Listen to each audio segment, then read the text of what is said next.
wakil, ni'mal maula wa ni'man nasir. Hasbunallah wa ni'mal wakil, ni'mal maula wa ni'man nasir. Sallu ala Nabi Muhammad. Seringkali kita kalau menyanyi 3 menit, 4 menit nggak terasa ya Bu ya. Tapi kadang-kadang berzikir, mengagungkan Allah, ini mulut kayaknya berat banget. Betul apa betul? Betul lagi. Banyakin zikir mulut, zikir hatinya, zikir ingat Allah, mengagungkan Allah, membesarkan Allah. Sehingga kita terlindung dari keburukan. Amin ya Rabbal. Sesuai dengan tema kita yaitu rezeki bisa dicari tapi jangan sampai ambil hak orang. Kita akan lanjutkan kajian kita bersama dengan guru kita Al-Habib Al-Mukarram Habib Muhammad Syahab. Silakan Habib, fadhal. Baik, Masya Allah, masih berkenaan dengan surah An-Nisa. Makanya Allah Subhanahu wa ta'ala semua memberikan tertib. Bu. Makanya kita itu didik anak-anak kita itu supaya tidak menjadi lemah. Ketika misalnya kan ada orang yang ketika ditinggalkan ayahnya. Atau ketika ditinggalkan oleh ibunya, dia menjadi lemah. Gak mampu berbuat apa-apa. Bahasa Jawanya itu itulah. Apa coba? Itulah. Apa kayak bahasa Jawa itu kayak broken home. Bukan sama gak begitu broken home? Broken home beda. Hah? Itu bahasa ya, Inggris dong. Jadi merasa hancur gitu. Oh ya. Ketika ditinggalkan bapak atau ketika ditinggalkan ibu karena tidak dididik secara bagus. Kalau bahasa Jawa nelongso gitu kali ya. Iya, gitu dah. Makanya Allah Subhanahu wa taala mengatakan wal yakhshal ladzina law taraku min khalfihim dzurriyyatan di'afa khafu 'alaihim falyattaqullah wal yaqulu qawlan sadida. Makanya orang itu kata Allah Subhanahu wa taala harus punya rasa takut. Rasa takut ini khawatir, bukan berarti rasa takut jadi was-was, gimana nih anak gimana nih, nanti besarnya bagaimana, enggak. Di sini rasa khawatir nih bagaimana nih itu anak kalau sudah ditinggalkan orang tuanya itu udah siap. Ditinggalkan sama orang tuanya itu sudah pakem itu anak. Makanya dididik. Nabi, baginda Nabi besar Muhammad, lihat Nabi itu kan contoh. Makanya Nabi tadi Ustaz David mengatakan betul Abul Yatim. Nabi itu mendapat gelar artinya bapaknya para yatim, itu Rasul. Karena apa? Memang dicontohkan oleh Allah Subhanahu wa taala. Nabi belum lahir, ayahnya meninggal. Nabi belum dewasa, ibunya. Nah, Nabi lemah gak? Nabi lemah gak? Enggak. Bahkan pada saat itu Nabi itu menjadi contoh. Para anak-anak muda, anak-anak kecil pada saat itu. Sudah yar'al ghanam, masih kecil, sudah bisa mengembala kambing. Itulah contoh yang mulia baginda Nabi besar Muhammad. Makanya qaulan sadida, bikin mereka itu perkataan-perkataan, ajarin mereka itu hal-hal yang bagus, yang tentunya tauhid yang kita kuatkan tentang Allah Subhanahu wa taala, ajarkan mereka tentang akhlak-akhlaknya baginda Nabi besar Muhammad sallallahu alaihi wasallam. Nah juga ketika kita dititipkan anak yatim, kita juga harus didik mereka itu supaya mereka itu tidak hancur. Supaya mereka itu tidak lemah. Supaya mereka itu tidak dikebuli. Apa? Dibully. Ya. Dibully. Kita nih sebagai walinya. Ini jangan mentang-mentang itu anak yatim, bapaknya orang kaya meninggal dunia terus kita manfaatkan itu anak. Itu yang berbahaya. Ancamannya berbahaya tadi kata Ustaz Taufikur Rahman. Lihat Allah Subhanahu wa taala pun mengatakan innalladzina ya'kuluna amwalal yatim dzulma. Hei, tuh Apa kata Allah Subhanahu wa taala? Sesungguhnya orang-orang yang makan uang anak yatim secara zalim. Maaf.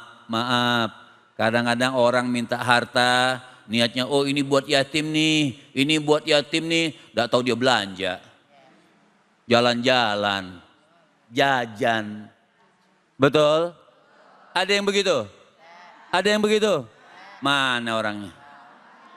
Oh di sini nggak ada insya Allah. Lihat, apa kata Allah Subhanahu wa taala? Innama ya'kuluna fi butunihim. Innama ya'kuluna fi butunihim naran wa yaslawna sa'ira. Allah Subhanahu wa taala itu akan memberikan, menyalahkan, memasukkan api di dalam perutnya. Orang, Assalamualaikum, ini serem banget. Orang makanya memelihara, menjaga anak yatim itu kenapa pahalanya besar? Karena juga ancamannya besar. Pahalanya besar. Sampai orang-orang yang ngasih anak yatim itu insya Allah hartanya dilipat gandakan oleh Allah Subhanahu wa taala. Dan yang paling besar apa kata Nabi SAW? Ana kafilun, saya menjamin bagi orang yang menjaga anak yatim itu kahataini kata Nabi. Di surga kahataini fil jannah. Bu, kita kalau tetanggaan sama presiden senang nggak? Senang nggak? Senang. Walaupun presiden nggak kenal sama ibu. Iya. Rumah di mana? Tanggaan presiden. Wah, ya kan? Mas sebelah. Ya. Pak Hindun misalnya. Rumah di mana? Tetangga presiden. Keren gak Pak? Keren. Tapi indah, ini lebih keren lagi. Orang yang menjaga anak yatim itu bertetangga langsung sama Nabi.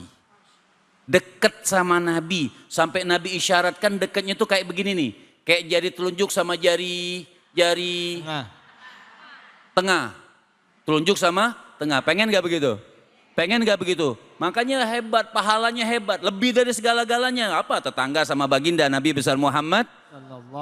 Makanya tapi yang menzalimi anak yatim juga, maka ancamannya berat dari Allah. Perutnya itu akan dimasukkan api. Di neraka itu dibakar perutnya karena dia makan anak yatim, maka dia akan makan api-api nerakanya Allah Subhanahu wa taala. Jadi nggak boleh kita menghardik, menghina, memakan uang anak. Kita harus jaga mereka, tapi memang ujiannya. Ya. Memang begitu, kadang-kadang anak yatim suka ngeselin, ujiannya. Cuman kita bagaimana? Sabar. Kalau kita sayang, kita didik. Boleh, maksudnya nggak boleh negor, boleh kita tegur. Tapi kaulan kerima, tegurlah dengan teguran yang baik, yang mendidik. Understand? Yes. Baik, alhamdulillah. Terima kasih banyak Habib. Bu. Masya Allah ya, kalau kita menjaga anak yatim, udah dijamin itu kita dekat dengan Rasulullah ya. Katanya tadi sebelahan tetanggaan kalau kata Habib tadi ya kan. Tapi sanksinya juga berat. Kalau kita makan harta anak yatim, itu seperti dalam perut kita ada api ya. Api yang membakar dalam perut kita. Naudzubillahimin jalik. Sesuai dengan tema kita, rezeki bisa dicari tapi jangan sampai ambil hak orang lain. Bicara tadi tentang anak yatim, bicara juga dengan waris ya. Antara hubungan kakak dan adik bisa ribut cuman gara-gara warisan. Silakan yang mau nanya saya kasih kesempatan untuk nanya. Silakan angkat tangannya. Mana ini? Oh ibu, silakan ibu yang di depan. Ya, berdiri dulu Bu ya. Ya. Bismillahirrahmanirrahim. Assalamualaikum warahmatullahi wabarakatuh. Waalaikumsalam warahmatullahi wabarakatuh. Izin nanya Habib, saya Irma dari Masjid Taklim Az-Zikra. Siapa nama Bu? Irma. Oh Bu Irma, silakan pertanyaannya Bu Irma. Izin Habib, gini Habib, kita tuh disuruh takut kalau ninggalin keturunan yang lemah. Nah rasa takut ini sering kali overthinking sampai kita kerja banting tulang, investasi sana sini. Nah, batasan khawatir yang disuruh Allah itu sampai mana Habib? Biar kita nggak jadi sandwich generation atau capek banget. Tapi juga nggak lupa nabung buat anak. Ya, baik. Itu aja Habib.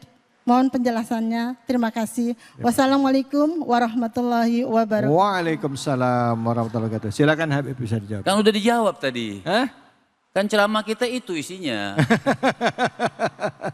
Artinya Ibu Masya Allah seperti yang tadi sedikit kita bahas. Nabi itu pernah mengatakan jangan kau tinggalkan keturunanmu itu miskin. Ya. Sebab kenapa? Kita juga harus didik. Kalau ditanya Ibu bagaimana cara khawatirnya. Cara khawatirnya itu dari semenjak udah di perut. Nanti ke depannya itu, arti ke depannya itu bukan ke depan yang kita harus mikir-mikir nanti 60 tahun ke depan, enggak. Secara standarnya seperti apa yang dikatakan awwalu wajibin alal insani ma'rifatul illahi bistiqani. Apa yang kita ajarkan sama anak kita? Oh, pertama kali yang kita ajarkan sama anak-anak kita kenal tauhid. Kalau dia kenal tauhid, kenal la ilaha illallah enggak bakal lemah. Orang yang kenal Allah itu enggak bakal lemah. Coba lihat contoh orang kalau nggak kenal Allah, ya masalah saya banyak banget. Wah masalah saya banyak nih, jilbab 2 kali belum lunas. Betul kan? Tapi pernah nggak kita bilang, oh sebesar-besarnya masalah saya, tapi saya punya yang maha besar. Itu yang bikin kita kuat. Jadi supaya anak-anak kita kuat itu walaupun belum dewasa ya, masih kecil ya, tetap kita ajarkan mereka tuh kenal kepada Allah. La ilaha illallah, kalimat tauhid, kenal dengan ceritakan tentang Nabi, bagaimana perjalanan Nabi. Jadi anak kita itu secara batin, walaupun dia masih kecil, secara batin sudah dikuatkan oleh Allah Subhanahu wa taala. Dengan bantuan siapa? Pasti bantuan Allah. Karena apa? Oh, tadi orang tuanya didik bagus. Bapaknya didiknya bagus, anaknya didiknya ibunya didiknya bagus dari kecil, dari penataan seperti itu. Nah kekhawatiran kita tuh sebatas itu, sisanya tawakal. Kan umur kita nggak akan panjang, kita batas-batas mentok 60. Nah ibu aja baru 50 duduk udah miring-miring. Betul Pak? Nah. Artinya kita ini ada batas di dalam kehidupan kita, Masya Allah. Ini masih ada waktu? Udah. Ya, nanti aja lagi lebih lanjut. Baik. Baik Bu, udah kejawab ya Bu ya. Bu, nggak usah overthinking Bu, jodoh mau rezeki udah diatur sama Allah ya. Apalagi kok jadi sandwich generation, ada orang tua ya kan, ada anak lagi. Kalau niatnya ikhlas dari ta'ala mah rezeki ada aja ya kan, Allah kasih. Bismillah ya Bu ya. Bu. Latahan ibunya. Jangan kemana-mana. Kita akan lanjut lagi hanya di sini di Cahaya Hati Indonesia.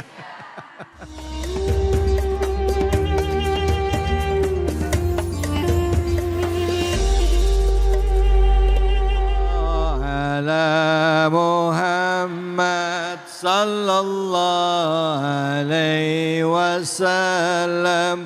Sallallahu ala Muhammad sallallahu alaihi wasallam. Sallallahu ala Muhammad sallallahu alaihi wasallam. Sallallahu ala Muhammad. Ya Rabbi salli wa sallim. Sallu ala Nabi Muhammad. Baik, alhamdulillahirrabbilalamin, kita masih di segmen terakhir. Masih dengan tema kita rezeki bisa dicari tapi jangan sampai ambil hak orang. Surah yang kita kaji adalah surah An-Nisa, ayatnya tadi dari ayat ke-2 sampai ayat 11 kalau nggak salah tadi ya, ayat 10 ya tadi ya, ayat 10 ya.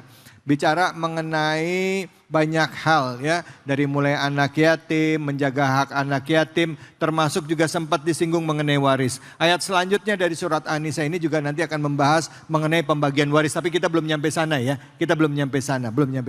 Baik, Oh, di segmen terakhir ini yang mau nanya siapa? Kami berikan kesempatan untuk nanya, silakan. Yang mau nanya, Ibu silakan. Nama dan pertanyaannya. Iya. Bismillahirrahmanirrahim. Assalamualaikum warahmatullahi wabarakatuh. Waalaikumsalam warahmatullahi wabarakatuh. Nama saya Hanifah dari Majelis Taklim Adikro.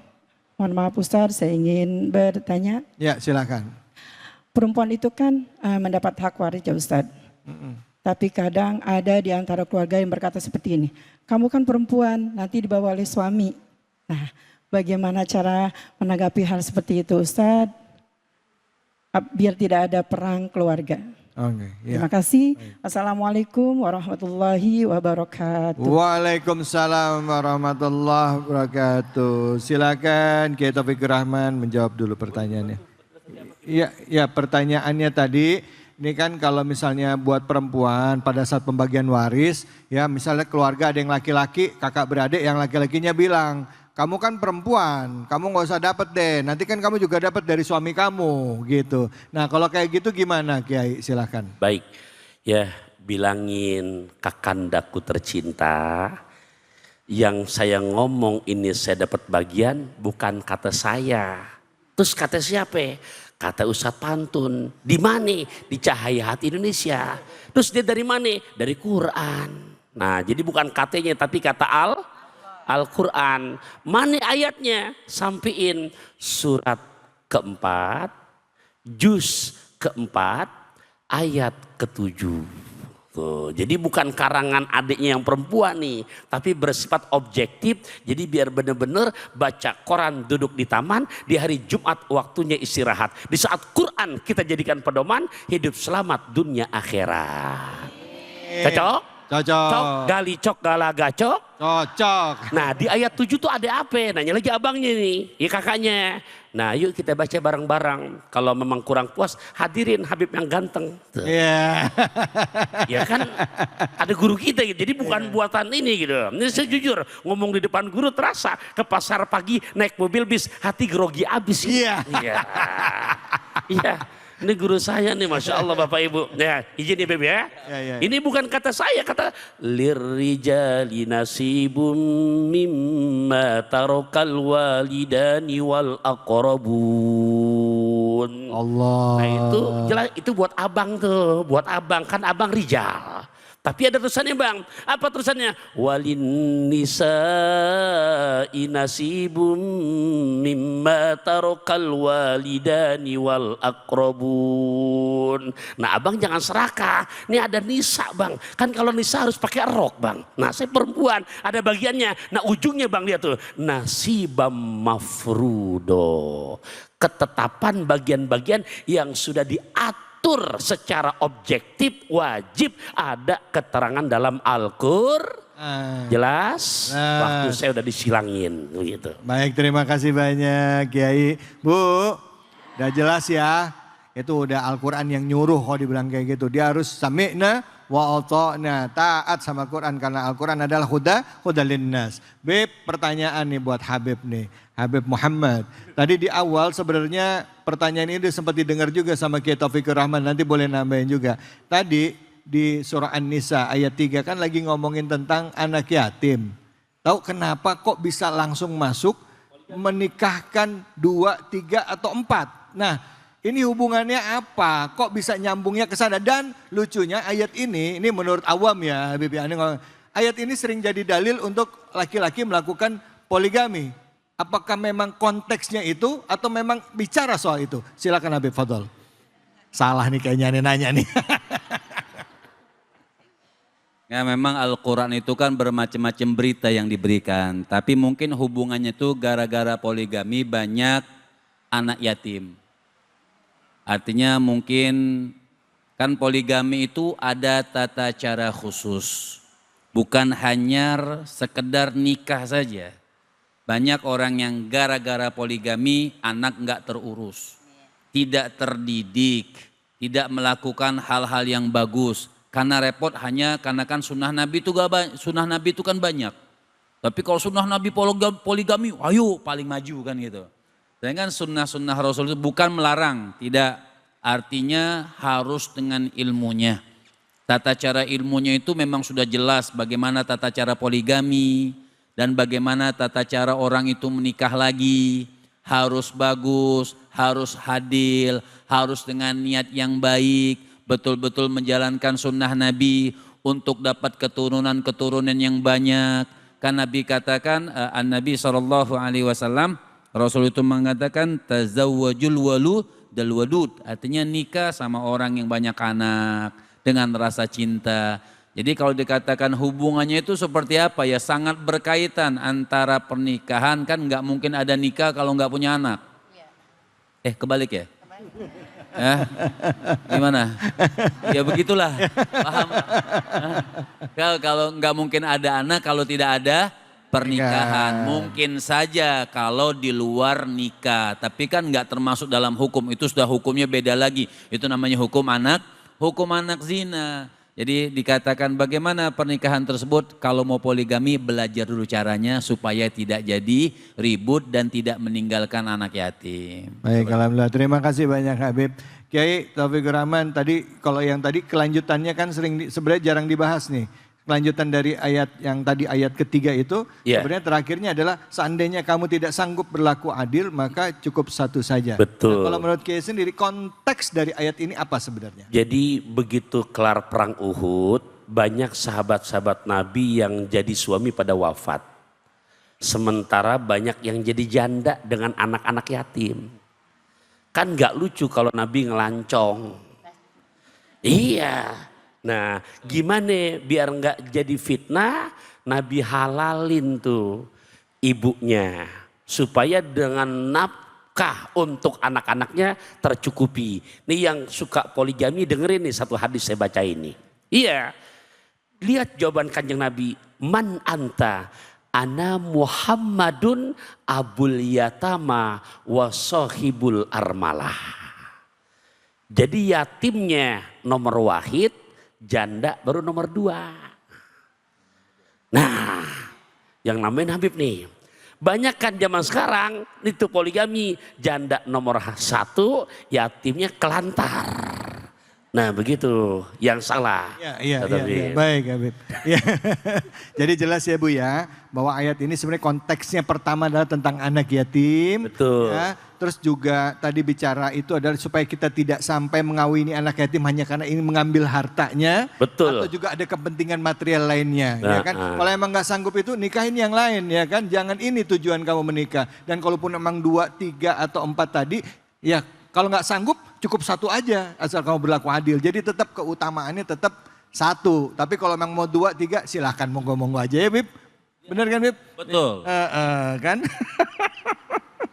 Masya Allah, baik. Alhamdulillah, terima kasih banyak pemirsa. Ini kalau ngomongin ayat ketiga ini emang banyak ya debatable ya. Tapi bukan masalah itu, yang penting di dalam Islam adalah melaksanakan kewajibannya di dalam Islam. Melaksanakan dan menebarkan kebaikannya yang rahmatan lil alamin. Baik, pemirsa Cahaya Hati Indonesia, di penghujung acara ini mari kita berdoa menurut keyakinan kita tentunya agama Islam. Dan saya minta nitip doa Kiai, hari ini ada rekan kami artis ya, aktor Gary Iksak juga meninggal dunia tadi jam 10 pagi ya kalau saya nggak salah. Kita doakan semoga almarhum Allah berikan tempat terbaik, diterima amal solehnya, diampuni segala khilafnya. Silakan Kiai Fadl. Nastaghfirullahaladzim, nastaghfirullahaladzim, nastaghfirullahaladzim. Bismillahirrahmanirrahim. Alhamdulillahirabbil alamin. Allahumma salli ala sayyidina Muhammad wa ala ali sayyidina Muhammad.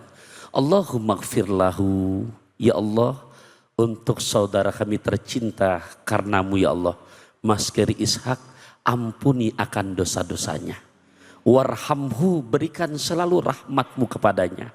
Wa'afihi wa'fu anhu, maafkan akan segala khilafan dan kesalahannya. Allahumma ja'al qabrahu raudhah min riyadil jinan.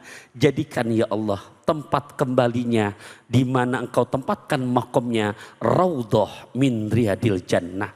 Hapuskan dosa-dosanya, terima segala amal ibadahnya, irfa' lahu darajat, angkat derajatnya. Wa dha'if lahul hasanat, lipat gandakan kebaikan yang dirinya pernah perbuat. Wa kafir anhus sayyi'at, hapuskan dosa dan kesalahannya. Wa adkhilhul jannata, masukkan kelak dirinya ke dalam surgamu bersama para kekasih-kekasihmu. Ya Allah, buat kami yang ngaji di Cahaya Hati Indonesia ini, kami minta padamu, Allahumma anfa'na bima 'allamtana, jadikan ilmu yang kami pelajari menjadi ilmu yang penuh manfaat. Wa 'allimna bima yanfa'una, bimbing kami selalu untuk selalu mendapatkan ilmu yang penuh manfaat. Warzuqna uluman tanfa'una, anugerahkan rezeki kepada kami selalu ya Allah untuk selalu mendapatkan ilmu yang penuh manfaat. Bi rahmatika ya arhamar rahimin. Wa sallallahu ala sayyidina Muhammad wa ala alihi wa sahbihi wasallam. Walhamdulillahi rabbil alamin. Amin amin ya rabbal alamin. Terima kasih banyak Kiai, terima kasih banyak ibu-ibu, terima kasih banyak Habib. Pemirsa iNews dimanapun saja Anda berada, pemirsa Cahaya Hati Indonesia ada yang spesial di iNews ya. Kita akan mengadakan talent search pertama untuk para dai-dai muda. Jadi tunggu audisinya, yaitu audisi Cahaya Muda Indonesia hanya di iNews TV. Saya David Halik undur diri. Semoga Allah Subhanahu Wa Taala menerima semua amal soleh kita dan kita bisa menjaga yang hak adalah hak, yang batil adalah yang batil. Jangan pernah mencampur adukan antara hak dengan yang batil. Fattaqullaha mastata'tum billahi fisabil haq fastabiqul khairat. Wallahul muwaffiq ila aqwamit thoriq wabillahi taufiq wal hidayah. Assalamualaikum warahmatullahi wabarakatuh. Waalaikumsalam warahmatullahi wabarakatuh. Allahumma salli ala sayyidina Muhammadin tibbil qulubi wa dawaiha wa afiyatil abadani wa shifaiha wa nuril absari wa diyaiha wa ala alihi wa sahbihi